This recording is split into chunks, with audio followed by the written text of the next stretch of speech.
Hey everybody, this is Ashley with Publish with Ashley, and I am so excited to be here today, live with you. I usually do lives on Wednesdays at noon, the Eastern time zone. So I'm going to do those over the summer. I'm probably going to do a lot of not as many lives. I will have something posted definitely every Wednesday at noon with lots of other goodies. I have a whole list. So if you're in my Facebook group and you've been adding things to my list of videos to make, please, continue to add videos, ideas for me, and I will teach you how to do stuff. This one about creating interiors is actually a request from that list because a lot of people want to know how to create interiors from scratch. It's usually what I do.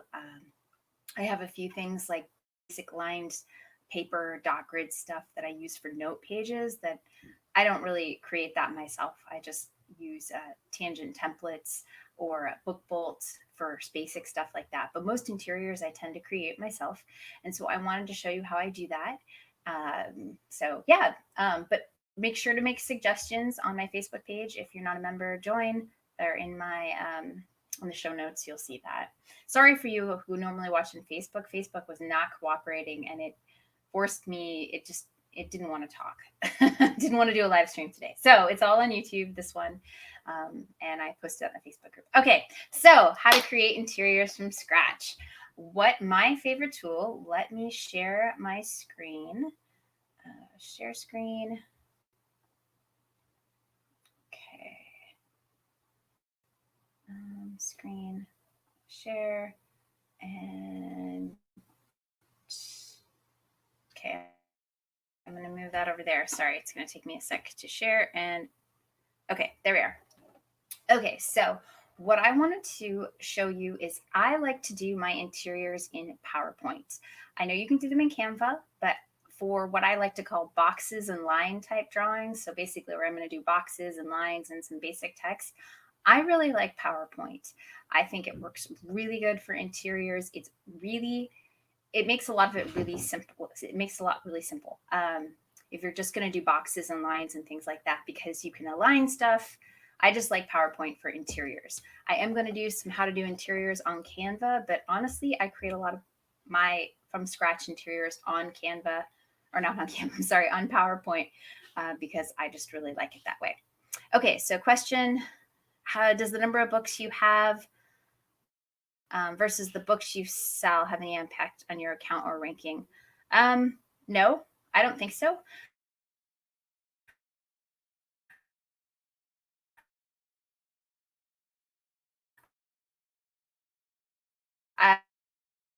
There is a theory out there that Amazon likes that you can do things. There we go. Okay, so I don't think it does much. There is some, if you're a fiction author, that is, it is true. Amazon likes the continual putting up of new books if you're an independent fiction author, but that really doesn't apply for you guys in low content books because you do tend to put up books fairly often, whereas a fiction writer might put up a book every few months, and like some of the really productive, really high earning fiction authors put up one book every 30 days. And there's a lot of reasons they do that, but that's not really going to apply to you guys. You guys are continually going to put stuff up. So I would say no overall. Okay. Why Gaia course when you have this legend? I don't know. Why? Oh, why buy a course? Thank you. So here we go. I am on PowerPoint. I know the same types of skills should apply to Canva, that sort of thing. But I'm going to show you how to do it on PowerPoint because I'm going to show you this one. I was working on this one. So I was working on a 2-page spread planner last night. I actually just finished the whole thing last night. And I had made this page right here. So I was going to show you how to make something like this. You can use this for all sorts of things, but I wanted to kind of show you a basic interior to give you kind of an idea how to do it.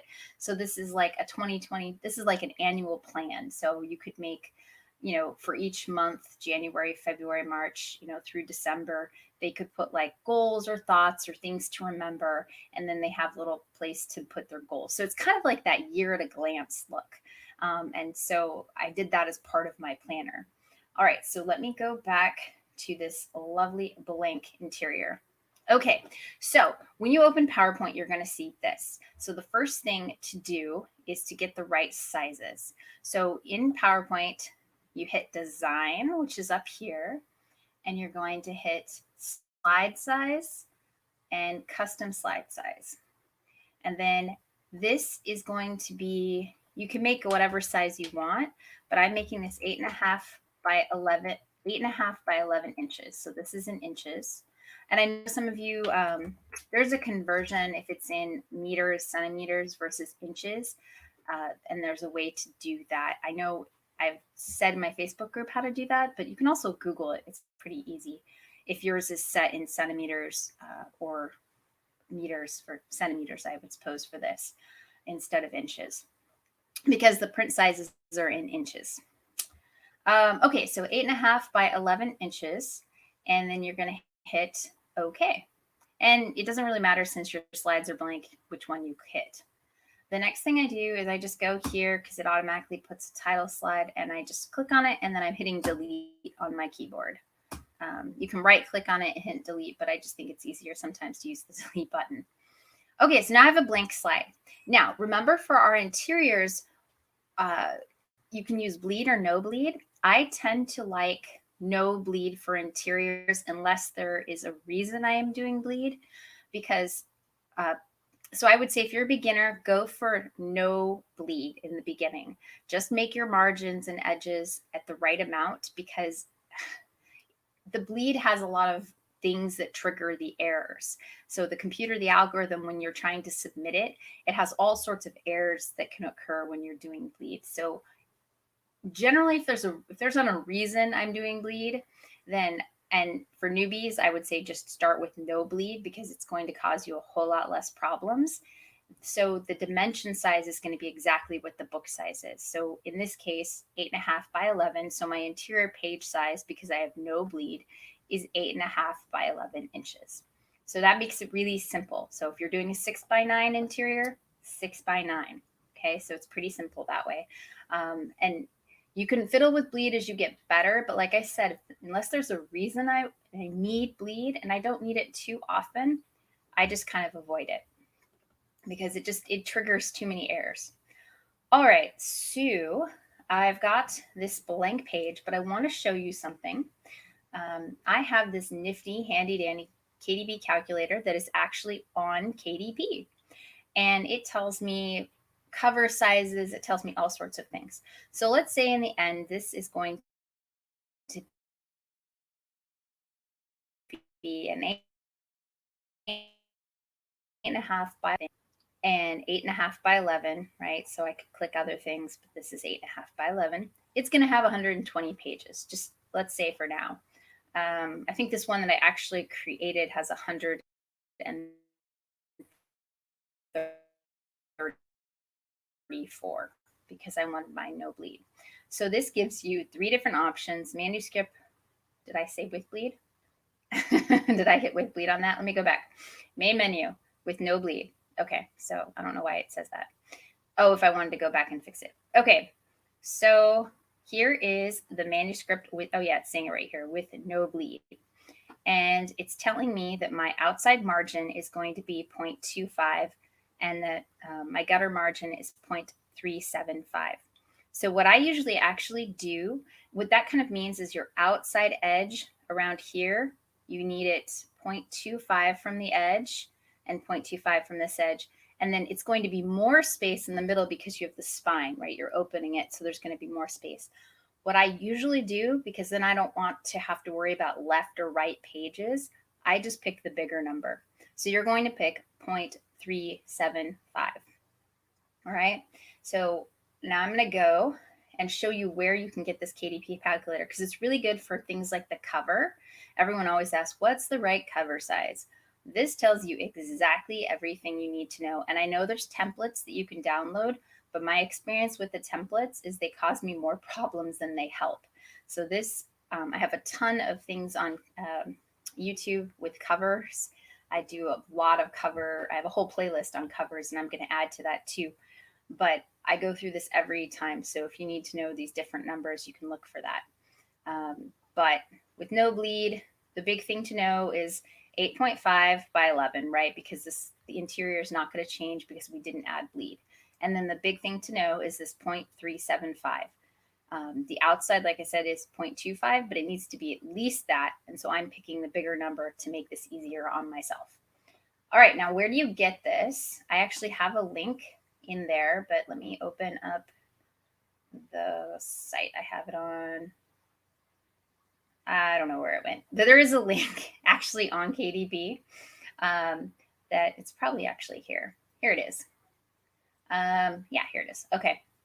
So I'm going to put this link in the show notes, and it takes you down. If you just scroll down here and it shows you the picture of the calculator, you can click on this calculator button, and then it will take you to paperback, and it says download calculator. So you're just going to hit download calculator, and then you can have that calculator for yourself. I have it several places as well, but it's kind of hard to find by yourself. All right, so let me go back to PowerPoint. Sorry, that's a long-winded way, but I wanted to show you all these things. So remember my 0.375. Now what I'm going to do, and if you do this on Canva as well, you still need to have that 0.375 around every edge.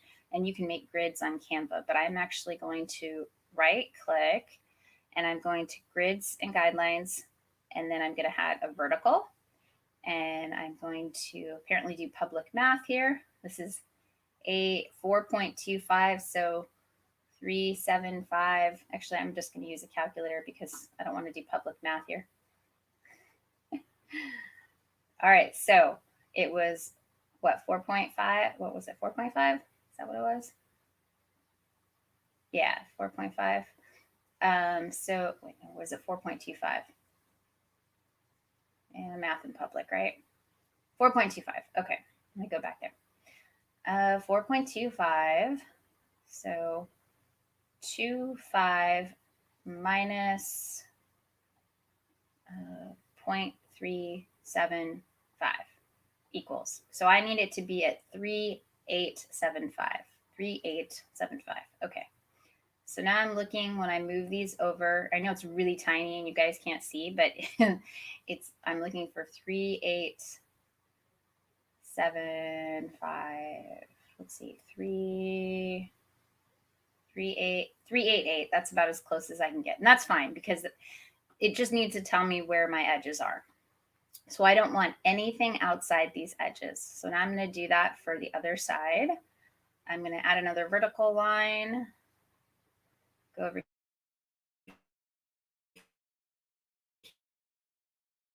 here. I'm trying to find 388.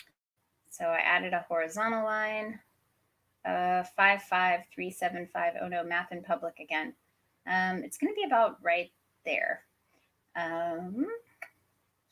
I'm going to add another horizontal line. I don't worry as much. I try and make it like a square, but it should be 0.375 around the whole thing. I think that actually needs to be up a little farther. I didn't get that quite right. There we go. Let me get this one. Right about there. Okay. So now I've got this 375 around the entire thing. So that I want everything to be inside. That's really important. Otherwise, it'll give you errors. Okay. Now, boxes. This is why I like PowerPoint. I set up my edges, and you can set up edges, grid lines in Canva as well. So you're going to want to do that to make sure nothing is outside, unless you're doing something really small and in the middle. Mine tend to be pretty full page spreads, so I like to know pretty much exactly where my margins are. Now I'm going to go to Insert, and I'm going to Table. And this is the reason I love, if I'm doing boxes and lines, I love PowerPoint because I can just do this. I had 12,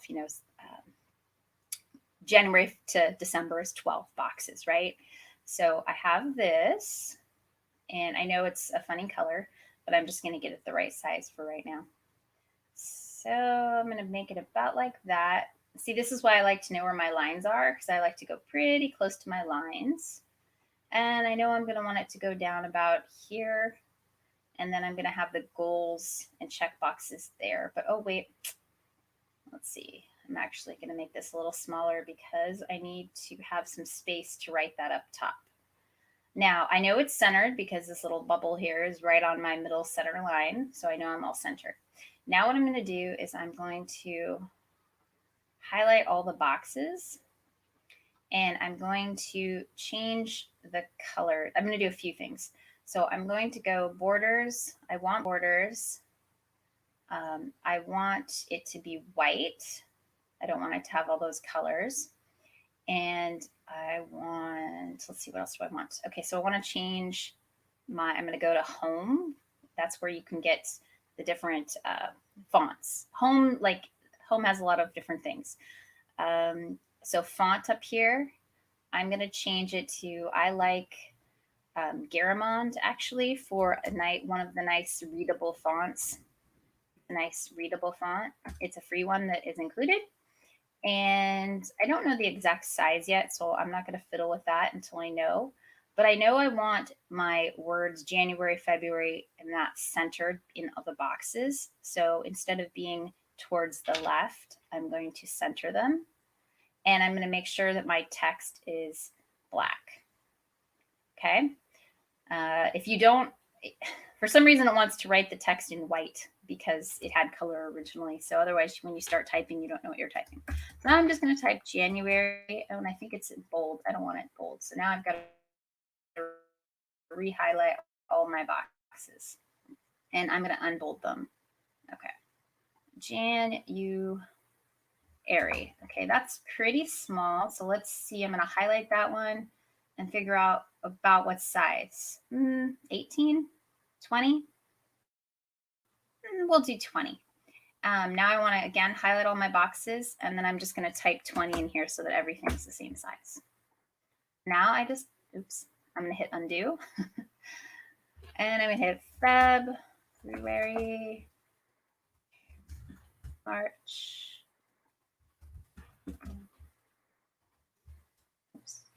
May, June.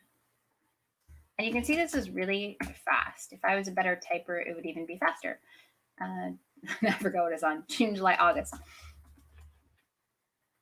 September, October. Oh, bad spelling there. October.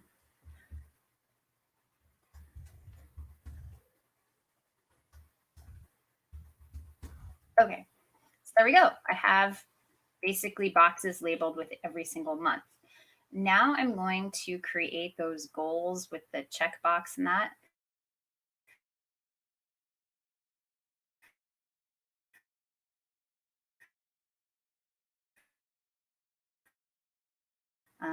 Yet again. Okay, there we go. I started with the little box and I just inserted. Now I want to go to text, or not text outline, shape outline. I want it to be, we'll do black, or I don't know if I want it black. I think I want to do it more a little bit lighter. Sometimes it's too dark if it's fully black. And I want my shape fill to be white. Okay, so now you can see I have a little box there. And what I like to do is you can click on it, and then you can, oh, look, it's exactly a square. So 3 by 3.5, 0.35 by 3.5. I've actually found it works best at 0.25 for the size of like a checkbox. There's a few ways you can do this, but I like this one because I like big checkboxes. So I've got that there. I'm going to kind of line it up with the edge here, but I'll still end up fiddling with that. Now I'm going to end up hitting insert again. I'm going to shape and pick a line. And then I'm going to try and make it lined up and so that it goes straight. And I'm going to pick black for the line. And you can change the weight of any of these. So you can go in on like shape outline, like say you wanted a thicker line, you can do weight and you can change the weight. So instead of half, I think kind of 1 point sometimes works better. So it just makes the line a little bit thicker. And then what I do is I get this where I like it. So I'm going to kind of move it over a bit. And I think that's wide long enough. Maybe I'll make it just a bit longer. There we go. Okay, now what I like to do is I will group it. So I select it, I hold down Shift, and I hit that. And then I'm going, or yeah, clicked on the other one. And then I'm going to go up to here and hit group. And it'll just slide down, hit group. And there I've got that grouped. So now I can copy and paste it a few times. So let's say we're going to have 5 of these. So I'm going to hit Control C, and then I'm going to hit Control V 4 times. 1, 2, 3, 4, 5. So now I've got 5 of them. And what I'm going to actually do is take this bottom one and move it as far down as I would like it. So about there. You can actually use the arrow keys to maybe move it just a teeny bit more. So I like it about there. Now what I'm going to do is I'm going to highlight all of these. So now all of them are highlighted. This is why I like PowerPoint too. It makes it easy to do things like this. I'm going to hit a line. I'm going to line them all left, right? So they're all nice and, even. Not even, I guess, aligned. And then you're going to distribute vertically. So now they're all distributed pretty and vertical. Isn't that nice? Now the next thing I'm going to do is I'm going to collect them all again, and I'm going to hit Control C, and I'm going to hit Control V, which is the copy paste, and I'm going to very carefully grab them and move them over. There we go. I got that. I'm going to make this a little bit smaller just so I can see. All right, now what I'm going to do is I'm going to insert text. So I'm going to insert text box right here. And I know that's not centered. I'll center it real quick. And so just say I put this as 2022 annual goals or something like that. Annual, I think I put plans or something. So 2022 annual plans and goals. Okay. And now I'm going to go back over here and I'm going to hit center. And I'm going to change my font. I like Garamond, like I said. That probably isn't big enough and I need to fix it. So I'm going to move it down, maybe like right there. And I'm going to just bump it up. I'm going to have to widen it. Just play with it until it looks nice. You can pick different fonts. This probably isn't the best title font. I do like Garamond for like these smaller. It has very good numbers and it has very good letters. It's easy to in a calendar to write, but maybe I want to pick something prettier for it. I like this one's a fun one. It's kind of a nice, fun handwritten. The problem with this one is the numbers sometimes don't work. Like they look smaller. So what I'll sometimes do with that is actually just pick those up and then make them bigger so that it looks better. Now I'm using the arrow key up to kind of center it. There we go. Right? It's inside all the lines. And if I could still go make this go up, but it cannot cross that line right there. Okay, now I'm going to add goals. So I'm going to insert another text box and insert text box, goals. Again, click on the box, center, maybe make this 20, and I'll do that. Aviento Sans. I get fonts from Creative Fabrica a lot of times, Hungry JPEG. Both of those have a bunch of free fonts. And so if you're on a budget, look for free. But there's some good free ones. This one I like because you can read it really easily, but yet it looks like kind of handwritten. It's kind of a fun one. But there's a lot of fonts out there. So there we go. I could make this maybe bigger. And if I did that, I might want to move these down a little bit. So if I want to select everything, I have to highlight everything. And then maybe I'll hit them down just a bit. I'm using the down arrow. And then I could take this and maybe make this a little bit bigger and move it down maybe a little bit more. So it looks, yeah, that looks a little better. But notice, here's my line. And this line is not going to cross that line.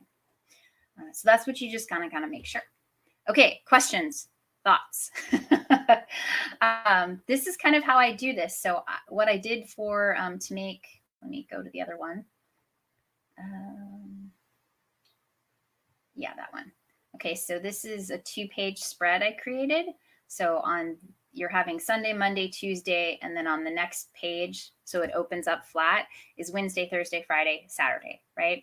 So basically what I did with this is the same thing. I just created using the insert table function. I just created this, and then I just created these boxes and then added dots and lines and things like that.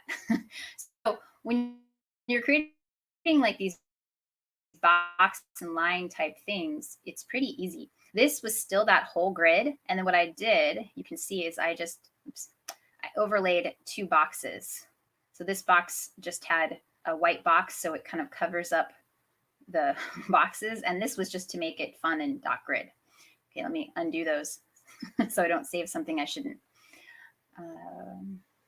But yeah, that's kind of how I do it. So does anyone have any questions? If you're doing something really simple with just boxes and lines and things like that, PowerPoint works really great. You can do this on Canva. I think this, unless there is an insert graph table, and if anyone knows, let me let me know, because I don't know that you can do that on Canva. So that's one of the reasons I do like PowerPoint when I'm creating my planners and things like that, because the insert graph to make these boxes is so easy. And then just making the lines, and then you just align them all and then distribute them vertically or horizontally, depending what you're doing, to make them all even and look professional and aligned, versus kind of one here, one there. The spacing is off. This spacing is different. I really try and make everything look even and professional. But that's kind of how you do it. Questions? Any other question? I wanted to show you one other thing. So someone asked about inserting like pictures. So here, PowerPoint, if you want there's a few things. I want to show you how to save.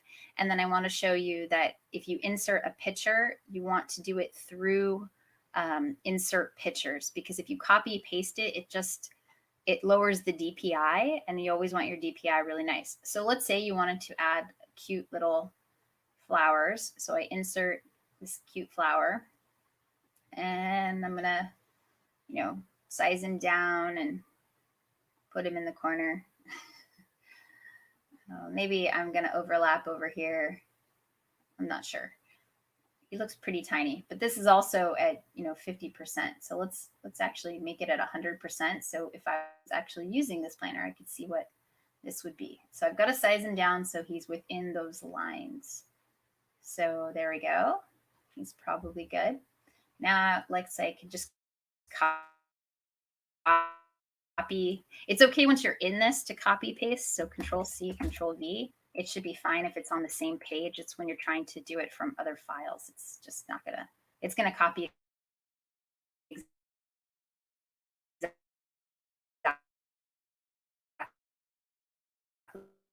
exactly what's here. Something like that. Thinking. If you had other little graphics, that work for your niche, you could insert those. Now save. So I wanted to show you how to save this, because remember, it has to be you want to save it. So I'm just going to hit save here, the little save file. So it's saving the PowerPoint file right now, but I need it to be in PDF form to go on to Amazon. So there's a few things you should know. File, and you're going to save as, you're going to save it as, let's see, I'm going to go over here to PDF. And then I have to go to more options. And I'm going to go to, let's see, options down here. Maybe it will open. Yay, live. It's thinking really hard for some reason.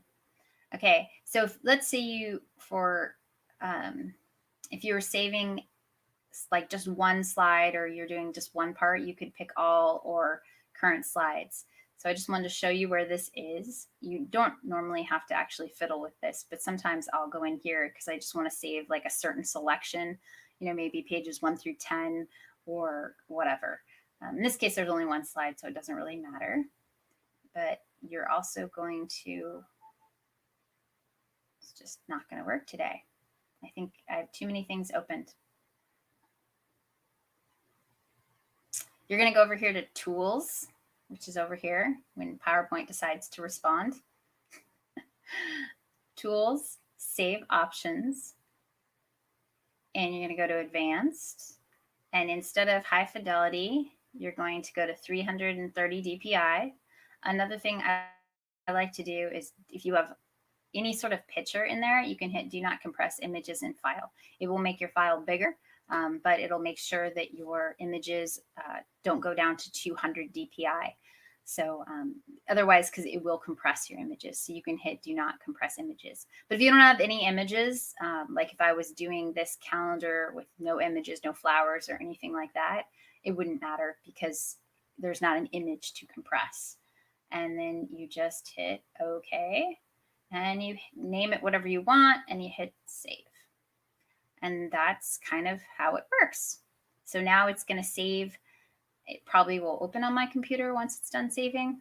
Sometimes it does, sometimes it doesn't. I haven't figured out why it opens the PDF or why not.